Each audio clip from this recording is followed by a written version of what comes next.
Alright, here I'm going to go over kind of the basic components of an ignition switch and what happens when it goes bad. I just had mine go bad in my car.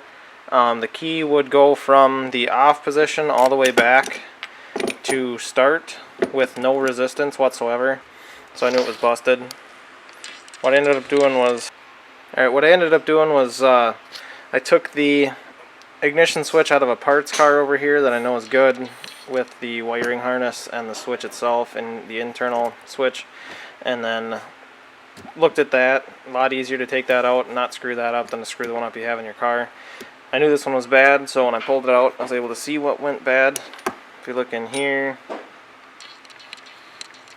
can see that the tab is busted off, unlike this one. The tab is actually in there. So the other thing you can tell too, let's see if I can get this on camera. If you look in here,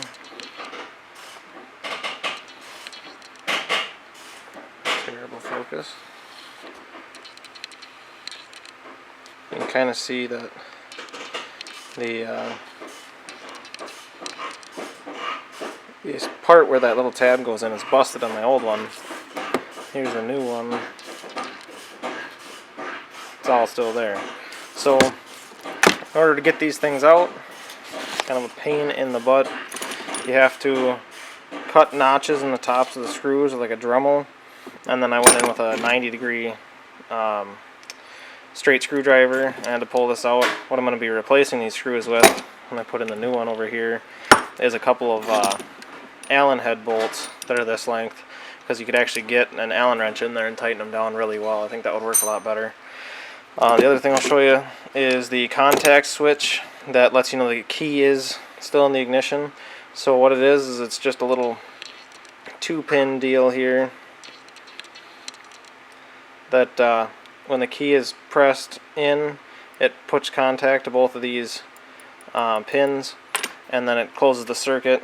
What it does that is with a little plunger inside this little plastic casing over here. You can see the little plunger in there.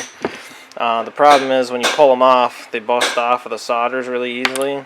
So there's a busted one, there's a busted one. They bust off of these things really easily.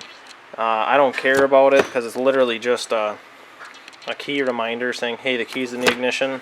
I don't need it, so I'm just going to be taping it off and leaving it because it doesn't do anything besides turn the buzzer on. Other than that, they're not that terribly hard to take apart and install, I don't think. So just take your time, be careful, and replace these with Allen head screws, and you'll be fine. I also have to remember to unscrew the steering column to get at these things, but that's really easy. It's just two 12mm bolts underneath there. You kind of got to dig up where the wiring harness runs on both sides, unhook it, and you'll be able to see the bolts. That should be just about it for this little video. Thanks again for watching, guys. I appreciate it. We'll talk to you later.